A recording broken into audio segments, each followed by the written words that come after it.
I still remember the sound of her voice that night, trembling, angry, and full of something I couldn't recognize. My daughter stood in our living room, holding a white envelope in one hand and wiping tears with the other. "You ruined my life, Mom," she screamed. The words echoed through the house like a slap I didn't see coming. For a second, I couldn't breathe. She'd yelled before, during her teenage years, over grades, over curfews. But this felt different.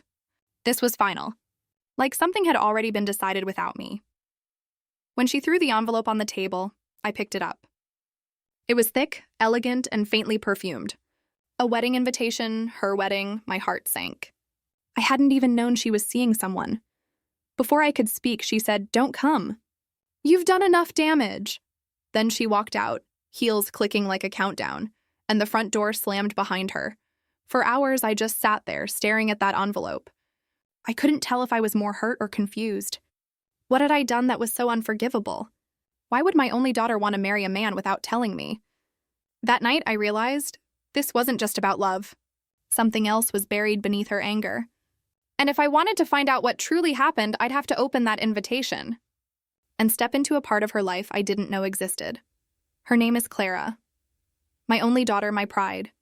My reason for holding on when her father walked out years ago. Clara was always the kind of girl who could light up a room. Confident, clever, and far too independent for her own good. From the moment she learned how to talk back, I knew she wasn't going to follow the path I'd imagined for her. But I didn't mind, at least not at first. After her father left, it was just the two of us. I worked 2 jobs, mornings at a bakery, nights cleaning offices, while she studied, dreamed, and grew into the woman she wanted to become. I thought we were close. I thought all those years of sacrifice meant something. Then about a year ago, things changed. She stopped visiting as often, stopped calling back. Every time I asked if something was wrong, she'd smile that practiced smile and say, "Mom, I'm just busy." But busy doesn't explain silence. Busy doesn't explain the coldness that grew between us. The last time I saw her before that night, we met for coffee. She was distracted, glancing at her phone every few seconds.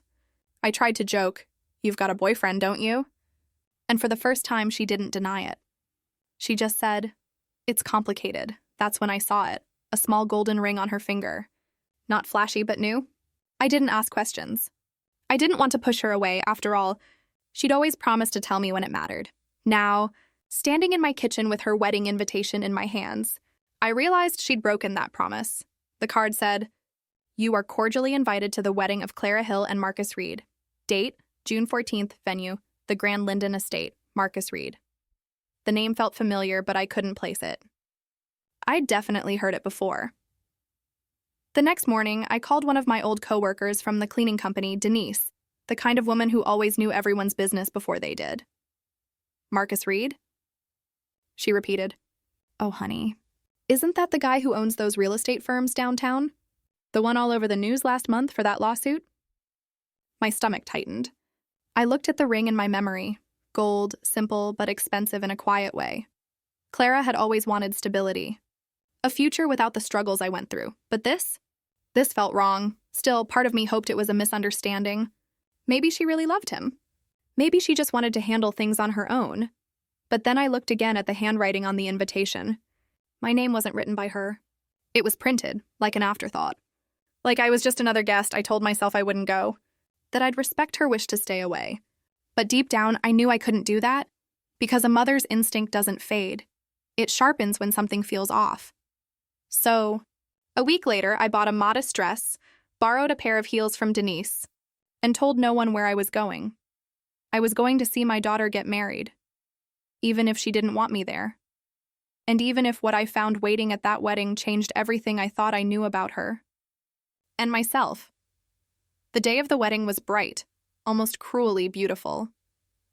The sky was a clear blue, the kind that makes you believe nothing bad could ever happen. I remember standing at the entrance of the Grand Linden Estate, clutching my small purse like it was a shield. I hadn't RSVP'd. I hadn't even told Clara I was coming. But a part of me, that stubborn, motherly part, believed that if she saw me there, she'd smile. Maybe even forgive whatever she thought I'd done. When I walked in, the place was like something out of a magazine. Marble floors, crystal chandeliers, white roses everywhere. The kind of luxury I'd only ever cleaned, never lived in. Then I saw her. Clara, my little girl, in a satin gown that shimmered like moonlight. She was breathtaking. For a moment, I forgot everything, the anger, the confusion, and just saw my daughter as a bride. But the second her eyes met mine, that softness disappeared. Her smile froze. Her jaw tightened. "Mom?" she said under her breath, moving closer, still smiling for the guests. "What are you doing here?" "I just wanted to see you. To be here for you," I whispered. Her hand gripped my arm so tight it hurt. "You shouldn't have come." Before I could answer, a tall man approached. Her groom, Marcus Reed. The name clicked instantly. He was the man I'd seen on the news, accused of defrauding investors through shell companies. The one who somehow settled everything quietly, without ever going to court. He was older than Clara by at least 15 years, with the kind of charm that felt rehearsed. When he shook my hand, his smile didn't reach his eyes. "So this is your mother," he said smoothly. "It's a pleasure, Mrs. Hill." "Please," I said, forcing a smile. "Just call me Linda." He nodded, but his gaze lingered a second too long. Not warm. Not curious, just measuring. As the ceremony began, I found a seat in the back row. Everyone around me looked like they belonged. Expensive clothes, designer bags, quiet laughter. I felt like a stain on a perfect tablecloth. When Clara walked down the aisle, I could see something in her eyes. Not joy, not fear either. Something colder, like resignation. I wanted to stand up and stop her, to shout that something wasn't right. But who was I to ruin her moment? Who was I when she'd made it clear I wasn't wanted? So I sat there silent while my daughter said vows that didn't sound like hers. After the ceremony, I slipped out to the garden. I needed air, space, anything to slow the pounding in my chest. That's when I overheard it. 2 women in elegant dresses were standing near the fountain, whispering. "I can't believe he went through with it," one said. "After what happened to his last wife?" "Keep your voice down," the other hissed. "You want another scandal?" I froze. "Last wife?" Before I could move closer, Marcus himself appeared behind them. His tone was calm, but his words were sharp enough to cut glass. "Ladies," he said, "I'd appreciate it if you didn't spread false stories at my wedding." The women smiled nervously and walked away. He turned, and for a split second, his polite mask cracked. I saw something in his face. Anger, control, maybe fear. Then, as quickly as it appeared, it was gone. When he noticed me watching, his smile returned. "Ah, Mrs. Hill, enjoying the party?" I nodded stiffly. "You have a beautiful home." His eyes narrowed. "It's hers now, too," he said. "Everything I own will be hers." There was a weight in that statement. Not love. Possession. Later that evening, as the guests danced and drank, I found Clara alone on the balcony. "Sweetheart," I whispered, "are you happy?" She turned away. "Mom, please don't start." "Clara, just tell me the truth. If there's something wrong, I can help you." She looked at me, eyes glassy with tears. "You can't help me anymore." Before I could say another word, Marcus appeared behind her. He slipped his arm around her waist, gentle but firm, and whispered, "Everything all right here?" Clara smiled faintly. "Everything's fine." But when she looked at me, I saw it, a flicker of something desperate, pleading. That night, I left the wedding early. I didn't say goodbye, but I knew deep down that my daughter was trapped in something much darker than a bad marriage, and I was the only one who might still have a chance to save her. The morning after the wedding, I woke up with a knot in my chest that wouldn't go away. Something about Marcus didn't sit right. The way he smiled without warmth, the way Clara's hand trembled when he touched her. I made coffee and sat at the kitchen table, staring at the invitation still lying there. The embossed gold letters looked smug now, almost mocking. I tried calling Clara 3 times that week. Each call went to voicemail. When I finally left a message, I said, "Just tell me you're okay, sweetheart. That's all I need." But she never called back. By the 3rd week, worry turned into panic. I drove to their mansion on the edge of town. The gates were taller than any house I'd ever seen. Sleek black metal with cameras on both sides. A security guard stepped out of a booth. "Ma'am, can I help you?" "I'm here to see my daughter," I said. "Clara Reed." He checked a tablet, then shook his head. There's no visit scheduled. I'm her mother, I insisted. Please, just tell her I'm here. He spoke into his earpiece, paused, then said flatly, Mrs. Reed isn't receiving visitors. That word, visitors, hit me like a slap. Since when was I a visitor in my own child's life? I drove home trembling, but I didn't give up.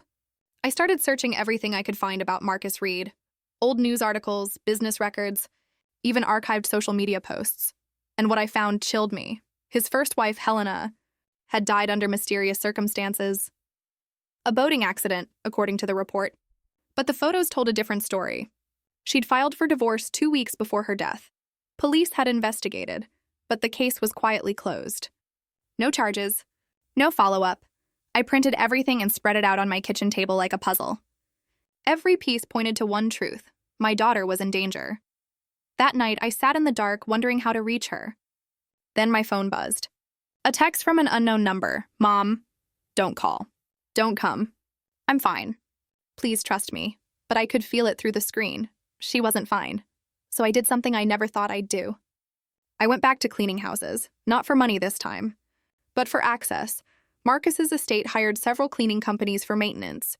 So I contacted one and offered to take a few shifts under a fake name, Linda Brooks. I even used an old friend's ID to get in. The first time I stepped inside their mansion again, I felt sick. Everything was perfect, too perfect. The air smelled like lavender polish and expensive silence. Clara wasn't there. The head maid told me she'd been traveling with Mr. Reed, but something about her eyes made me think she knew more than she was saying. On my second visit, I found a locked door upstairs. When I passed by, I heard something faint, a soft thud, maybe a chair scraping. I froze listening, but the sound stopped. Later, while dusting Marcus's office, I saw a family photo on the desk, Marcus, Clara, and me. But I never took that photo. My image had been cut from another picture and digitally added. That's when I realized Marcus was rewriting her life. He'd isolated her completely, reshaping reality around her until I didn't exist except on his terms. One night, after the rest of the staff left, I stayed behind, pretending to finish polishing the floors. When the house went quiet, I crept upstairs toward that locked door. My hands shook as I turned the knob. Locked. I took a bobby pin from my hair and tried to pick it, something I'd only ever seen in movies. It took forever, but I heard a click. Inside was a small room. No windows, just dim light from a single lamp. There were books, papers, and a tablet on the table. And on the wall, dozens of photos of Clara. Some old, some new, some clearly taken without her knowing. Then I heard footsteps. Marcus's voice echoed from the hall. What are you doing here? My heart stopped. I turned around slowly. He was standing there, hands in his pockets, eyes calm but cold. I was just cleaning, I stammered. He stepped closer. This room is private. I'm sorry, I didn't... He smiled faintly. You should go home, Mrs. Hill. You've done enough cleaning for one lifetime. His tone sent a chill through me. There was no anger, just certainty, like he already knew everything about me. I left immediately. But before I got into my car, I saw a shadow at the upstairs window. Clara, pale, expressionless, watching me. Our eyes met for just a second before she disappeared behind the curtain.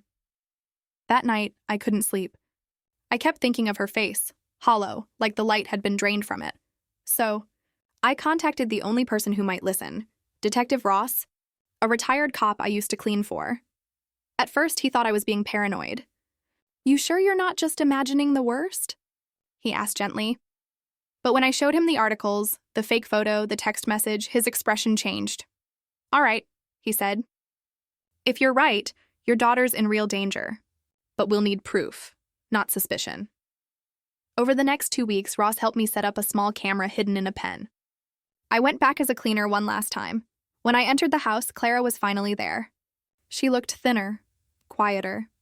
Sweetheart, I whispered when Marcus wasn't around. It's me. I'm trying to help you. Her eyes darted to the door. He's always watching. Then she pressed a small note into my hand. I didn't open it until I got home. It said, Mom, I know what he did to Helena. I found her journal.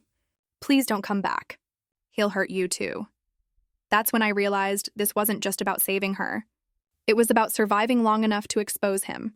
For 3 days, I didn't leave my house. I sat by the kitchen window rereading Clara's note until the ink nearly smudged off. Every word felt like a silent cry. I wanted to go back, drag her out of there myself. But Ross's warning kept echoing in my head. You don't face a man like that alone. He was right. Marcus Reed wasn't just rich. He was connected, protected, the kind of man who could make things disappear, people included. So, Ross and I made a plan. He still had friends in the department, but we couldn't go to them without evidence. The journal Clara mentioned was the key. I just needed to get it. Ross arranged a distraction, an anonymous complaint to the city that forced a quick inspection of Marcus's property. It wouldn't buy us much time, maybe 20 minutes tops, but it might be enough for me to slip inside and find the journal. The day came fast. I wore my old cleaner's uniform again, the name tag still reading Linda. My hands shook the whole drive. I kept picturing Clara's face behind that curtain, pale and pleading. When I got there, 2 inspectors were already at the gate, arguing with the security guard. I used the chaos to slip in through the side entrance where the staff usually entered. Inside, the house was quiet, unnaturally quiet. I moved fast, straight to the locked room upstairs. This time the door was wide open. The photos were gone. The walls were bare. I searched the desk drawers, the shelves, even under the rug. Nothing. Then, as I was about to give up, I noticed something behind the bookshelf, a loose panel. I pried it open, and there it was. A small leather-bound journal, its cover cracked and faded, with the name Helena R. embossed in gold. I opened it carefully. The handwriting was neat, controlled, until it wasn't. The last few pages were shaky, panicked. He knows. I can't leave. He watches me even when I sleep. If something happens to me, it's not an accident. My throat tightened. I stuffed the journal into my bag and turned to leave, but froze. A reflection flickered in the glass cabinet beside me. Marcus was standing in the doorway. He didn't shout. He didn't even look surprised. He just said quietly, "I thought you'd be smarter than this." My mind raced. There was no point denying it. He knew exactly why I was there. "You hurt her," I whispered. "You hurt both of them." He tilted his head slightly like he was studying me. "You think you know the truth, Mrs. Hill?" "You don't. Helena wasn't a victim. She was obsessed, paranoid. She drowned herself trying to escape her own mind." "Then why are you hiding her journal?" I snapped. He smiled. A slow, measured smile that never reached his eyes. "Because people like you always need villains to make sense of chaos." Before I could respond, he stepped closer. "Give me the book." My pulse pounded in my ears. I clutched the bag tighter and ran. Down the stairs, through the hall, out the back door.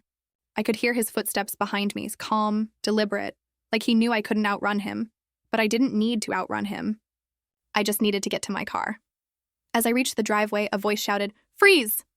It was Ross, with 2 uniformed officers behind him. Marcus stopped dead, hands raised slightly. His face didn't even change. Ross took one look at me and nodded. "You got it?"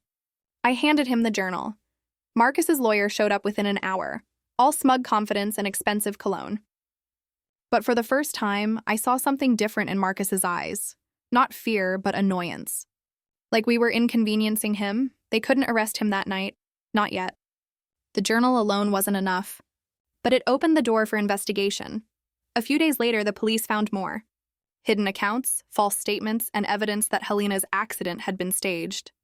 The same kind of control, the same manipulation he was now using on Clara. When they brought him in for questioning, Clara finally came forward. She told them everything, the emotional abuse, the surveillance, the way he isolated her from friends and family, how he'd convinced her she was losing her mind, just like Helena. Hearing her describe it broke something inside me. She said he would record her conversations, delete her messages, twist her words until she couldn't trust her own memory. And yet, she stayed. Because fear does that. It makes even lies feel safer than freedom. When Marcus was finally charged with coercive control, fraud, and suspected homicide, it felt like air returned to the room for the first time in months. But freedom doesn't fix everything. Clara didn't come home right away. She stayed at a safe house arranged by Ross's contacts. Every time we talked, her voice sounded smaller but steadier. "I'm trying, Mom," she'd say. but I don't feel like me anymore. I told her, that's okay. You don't have to be who you were. Just survive. That's enough. One evening, weeks later, she finally came over. She looked fragile, hair shorter, eyes heavier. But when she hugged me, she didn't let go. I thought you'd hate me, she whispered. I pulled back, holding her face in my hands. For what? For trusting the wrong man? We all have. That night, she slept in her old room. I sat outside her door until morning, listening to her breathe, steady, alive. For the first time in a long time, I felt peace. But there was one thing I couldn't stop thinking about. Marcus's last words to me, right before they took him away. As the officers led him past me, he leaned close and said, "You didn't save her. You just replaced me. I didn't understand it then." But over time, I saw what he meant. Clara couldn't move without asking if it was okay. She'd grown so used to being watched, she didn't know how to live without permission. Saving her was just the beginning.